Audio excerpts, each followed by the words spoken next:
Hi guys, and welcome to Reality with T.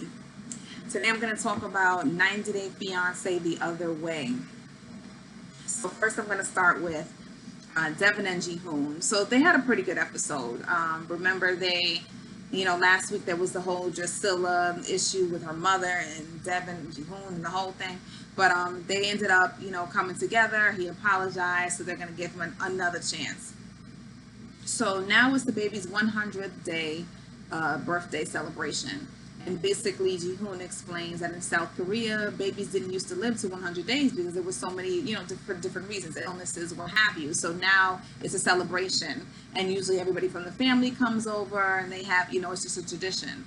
So it's also tradition for Deavan to cook with his mom. So she goes over and, she acts like she can't even, chop carrots. And the mother's just laughing at her. And she's like, I don't understand the point of chopping these carrots in the shape because it all tastes the same anyway. And the mother's laughing at her because she acts like she doesn't know her way anywhere around the kitchen. So, all of Jihoon's family comes over and everybody's really nice and they get along well with her mom. And they're having a good time. The baby's dressed up and, Drusilla has a little playmate. And the biggest thing is the grandmother comes over and they say, well, will the grandmother accept Drusilla? Because I guess in South Korea they don't really respect single moms, and they don't really respect mothers who have previous kids before. Basically Drusilla's not a part of their family, but will she accept Drusilla as her grandchild? And she said she would when they asked, so they were happy about that. So it's pretty uneventful for them. Ken and Armando. So, as you know, they just got engaged, and Ken's two daughters are still in Mexico. So Armando wants to take them to like a local taco shop. So they're sitting down eating, and Ken goes to use the bathroom and it doesn't flush. So, before he even uses the bathroom, he's like, oh, what do I do? This whole big thing. And he goes to get Armando. He's like, what would you do in this situation? So Armando picks up the tin bucket. There's supposed to be a tin can that you dip into a bucket. You get the water, you pour it into the toilet, and it'll flush the toilet. So Ken is shocked and says, oh, this is nasty. Your shoes are nasty. The whole thing. He uses the bathroom. He tries to dip the can into the bucket. He drops the bucket on the floor. He says he has to throw out his shoes. This whole dramatic thing. Again, Ken, calm down. You're in a new country. It's just water. You'll be all right. You'll live. Go on home. Take off your shoes when you enter the door. Do whatever you have to do, but get over it. Okay? You're not at home anymore. You're not in Kansas anymore, Dorothy.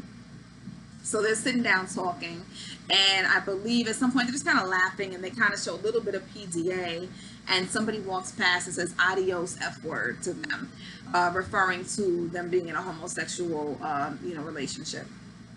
And so Armando is just immediately taken back into his shell, and he's like, did you hear what he just said? He translates what the guy said, and Ken says, oh, if I knew what he said, I would have said something back. And the daughter says, I want to say something back. And I'm just thinking, y'all are not at home. Y'all are in a different country.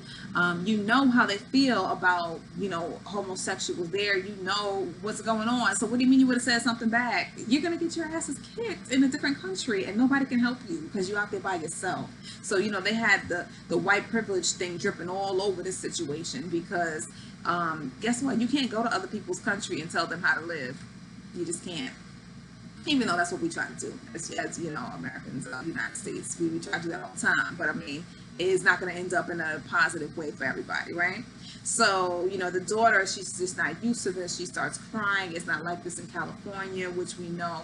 But this is other people's reality. This is the reality of how they are living, how Armando has been living his entire life because of the way that he's viewed in his country, So, honestly, it's a reality check for all of them. That it's not like they say, you're not in California anymore. It's a different mindset, so they have to be careful. They, in certain countries, I was talking to my friend today from a country in the Caribbean Central America, and he's like, no, they kill homosexuals there. And my friend is homosexual. He's like, no, that you can get killed there. So you have to be very careful. You can't just go around and say, oh, I'm white, so it's right. You have to actually conform to the ways of wherever it is that you are in this world, right? So, you know, at the end, Ken just says, don't give them power. Let's not get upset. That's what they want to do. They want to upset us. So let's not give them the power. And let's just, you know, keep enjoying our night. So Tim and Melissa, you know, we see Tim talking about going to an employment agency to see if he can find a job out there. Where are they? I think they're in Colombia. I kind of forgot. And, you know, he calls a taxi, but a motorbike comes up. It's on a motorcycle. And he's like, oh, my goodness. He actually tries to get on. And he's like, no, I'm not comfortable with this. I'm scared, you know. And he says, I need to just call a car. So he calls again, and he gets a taxi cab. That's a car. And he goes to an employment agency. And basically, the woman tells him he's got to use Spanish. And he says, she says, you cannot get a job here without a permit. So he thought it would be fine. He said, I actually thought it would be easier because I am American. But guess what, honey? It's not. There are rules in other countries, and they don't make it as easy as you think it is just because of where you come from. So she actually tells him that it would be easier if he were married. It would be easier for her to get him to get a job. But, you know, I don't think he and Melissa are ready to get married yet. So we'll see how that goes. Yazan and Brittany, you know, she talks about how they had a big blow up the night before. Basically, somebody in Yazan's family found a picture of her, or was tagged in the picture. She was tagged in the picture on Instagram. And she says that his family, this person texted his entire family saying that she was naked, when really she was like in a bikini, and maybe you could see her bottom or whatever. And so it was a big thing because, of course, he's embarrassed. You know, they're saying probably saying that you're, you know, again, your girlfriend's a prostitute. She's naked on Instagram, the whole thing.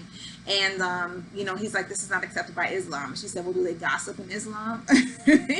And so, you know, he said he didn't want to be with her at one point. And because he also wants her to delete it. And she said, I won't delete it because he can't control me. This is who I am. He cannot change me. So I don't know how long that attitude is going to last with her wanting to marry him and live with him in Jordan, because basically, like the uncle said, you are going to have to change. So she ends up saying, well, you know, so it's just interesting how people pick and choose what things they want to be so self-righteous about, because she also says, you know, his parents, you know, in Islam, he has to be a virgin. And she's kind of like, yeah, he's a virgin, because his parents thinks he's a virgin. Yeah, okay. So, you know, there's so many double standards. It's ridiculous, but, you know, we'll see how she deals with this. Now we have Ari and Binyam. So remember, they're in Ethiopia, and the mom is about to go home. So the mother is in a cab. Ari and them, they're going to drop her off at the hotel room. And, you know, she says, if you get cold feet, call me. I'll send you a ticket and bring your butt home. You know, she keeps letting her know, like, I got your back. Don't worry, you'll be fine. But if you want to come home at any time, I'm going to make sure you come on home, right? And so her thing, Abby says, you know, she doesn't want to abandon Binyam because he lost his parents when he was young. The last wife left him and took the son, so he can't see his son. So she doesn't want to be another person in his life who's going to abandon him. So that's her biggest reason for wanting to be over there and to stay. Well, she calls her mother the positive gangster, which was cute. Because I guess her mother, you know, her mother rides for her, but she's trying to keep positive, but, you know, she'll do whatever she needs to do for her daughter. So she basically breaks down at the airport. And to me, Ari seems, the way that she breaks down and curls into her mother and is so clingy, she acts like she's not even a 15-year-old, to me, like an 11 or 12-year-old. She seems like she's very dependent on other people. She seems very coddled and still very just kind of juvenile-like. You know, I don't know how I think that she got over, I think like a lot of the other folks, they got over there, they got swept off their feet for a moment, or had a quick moment, didn't protect themselves and got pregnant, because she didn't seem to think this through at all. So, you know, she talks about having communication issues between her and Binyam because he doesn't really understand much English. He only knows like 3 words to describe feelings, which is like sad, mad, and jealous. And that doesn't really describe how she feels. She's stressed out. She has no friends. Her mom left her. Now she's pretty much seeing the reality of her situation. I have nobody over here, and I'm in Ethiopia, and I'll be living in a place that I find to be, you know, substandard to what I'm used to. So she says, so she ends up like, and please forgive me, because I literally was cracking up at this. Like, I couldn't believe, and I think I watched it twice. I was cracking up because she was like, this is what she says: I'm not looking forward to being here alone with you. I'm not happy about it. I don't know if this is what I want. and I don't even know you, and now I just feel nervous around you. And I'm sitting up here like, you got pregnant by this guy. You were supposedly in a relationship with him. You supposedly love him. You literally gave up everything in the United States to move over here and be with him. And you literally within an hour of your mother leaving, you don't know if you want to be alone with him. You're nervous to be around him.